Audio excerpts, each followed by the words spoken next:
키워드로 오늘의 경제 뉴스 파악해드립니다. 경제픽 시작하겠습니다. 네, 오늘은 유한홍 기자와 함께합니다. 어서 오세요. 어서 오십시오. 네, 오늘의 첫 번째 키워드는 영상으로 만나보고 올까요?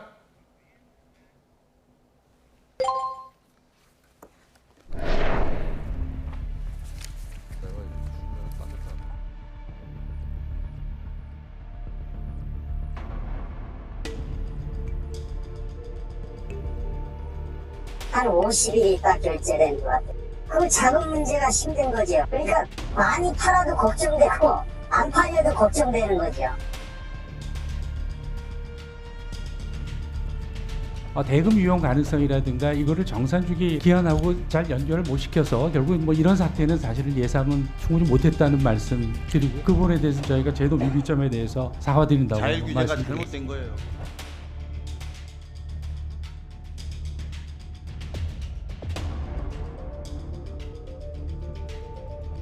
별도로 관리해달라는 등의 다양한 요청을 했지만 사실은 건건이 하겠다고 하면서도 그게 이제 제대로 이행이 안 되고 다만 이행이 안 된 부분에 네, 그러니까 대해서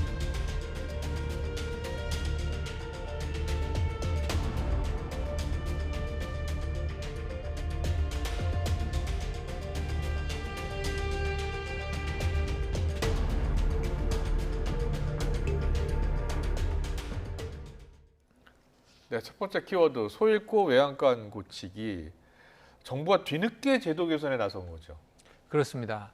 그 이복현 금감원장이 지난주 목요일이었습니다. 예. 국회 정무위원회 출석해서 정부를 대신해서 사과를 했죠. 예. 그리고 그 경제부총리도 네. 오늘 그 거시경제금융회의, 네. 거시경제금융회의에서 네. 저기 그 뭐죠? 그 이번 사태에 대해서 이제 정부가 책임을 느낀다. 그래서 후속 대책을 마련하겠다라고 어떤 얘기를 대책이었어요? 했습니다. 예. 그래서 지금 이제 어제였는데요. 예. 거시경제금융회의가 그래서 예. 이제 오늘 기재부 1차관 김범석 1차관 주재로 관계부처 이제 TF 회의가 열렸습니다. 예. 회의도 열리고 어제 공정거래위원장이 네. 그 오픈 마켓 업체들하고 여행 업체 이제 불러가지고 네. 이제 정산 주기라든지 이 미정산 자금의 어떤 보관이라든지 이런 부분에 대해서 좀 당부를 했고요. 네. 금감원도 오늘 이제 자체 내 그 TF 회의를 열어가지고 티몬과 위메프에 파견돼 있는 검사 인력을 더 이제 증원을 하는 등 지금 분주하게들 움직이고 있습니다. 네. 지금 개선책 말씀해 주셨는데 업계에서는 우려의 목소리도 나오고 있다면서요. 예, 업계에서 이제 우리의 목소리를 내는 건 뭐냐면 이제 정부가 이제 책임을 회피하기 위해서 너무 과도하게 규제를 강화하는 거 아니냐, 네. 뭐 이런 내용입니다. 이게 무슨 말이냐 하면은 예. 이미 지금 정산 자금을 그 중간에 그 오픈 마켓이 다른 용도로 쓰지 못하도록 예. 이미 지금 법률은 마련이 돼 있습니다.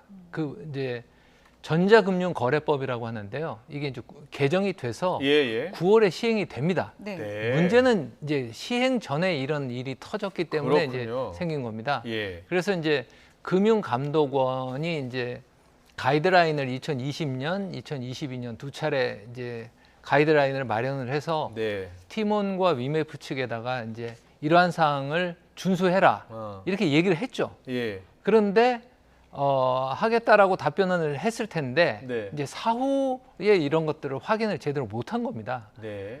그러니까 이제 그래서 또 경영 개선 협약을 또 체결을 합니다. 예, 2022년하고 작년에 두 차례. 네. 또 여기에 보면은 뭐 2022년 뭐 3분기에 500억, 4분기에 1000억, 그다음 올해 3분기에 또 1000억 이렇게 신규 투자를 하겠다라고 약속을 합니다. 네. 그런데 이런 것들이 또 지켜지지가 않았죠. 예. 또 7월에는 심지어 구영배 대표를 금감원에서 불러가지고 또 주문을 하기도 합니다. 예. 그런데 이제 이런 것들이 구영배 대표 측의 말만 믿고 제 사후 확인을 못한 그런 책임이 있는 겁니다. 예. 금융당국으로서는. 예. 그래서 이제 업계 관계자들은 이미 그런 것들도 제때 못 해놓고 또 지금 법은 9월에 또 개정이 되는데 네. 시행이 되는데 예. 뭘 또 이제 와서 또 추가적으로 뭘 또 하느냐. 오히려 감독 당국이 그런 감독들을 더 철저히 못한 부분에 대해서 어떤 그 보완을 해야 되는 거 아니냐 이렇게 주장을 하는 거죠. 예. 왜냐하면 그 말이 또 일리가 없는 게 아닌 게 뭐냐면 또 다른 업체들은 다 준수를 했어요 가이드라인을. 예, 예. 그리고 물론 이제 정산 주기도 법제화는 안 돼 있지만 네이버나 쿠팡 같은 데는 다 지키고 있거든요. 예. 앞당겨서 뭐 일주일 내로 뭐 정산을 해준다든지 네. 하고 있거든요. 그래서 이게 제도의 문제냐, 감독의 문제냐. 물론 제도가 물론 이제 그 정산 주기와 관련해서는 지금 법제화가 안 돼 있습니다. 네. 하지만 이제 그 미정산 자금에 대해서는 이제 법제화가 이제 곧 시행이 되거든요. 예, 예. 그럼 그래서 9월 이후로는 아무 문제 없는 거예요? 아무 문제가 또 없다고 할 수는 없죠. 왜냐하면 이제 예. 그걸 잘 이제 확인을 해야 되는 관리 감독이 필요하다는 그렇죠. 거죠? 집행이 되고 있는지를 잘 확인하는 그러한 또 감독 당국의 노력도 반드시 이제 뒤따라야 하는 거죠. 네, 업계의 우려도 잘 알겠고 일단 추가 피해 그리고 제2의 피해가 없도록 예. 정부가 좀 더 적극적으로 관리를 해야 될 것 같습니다.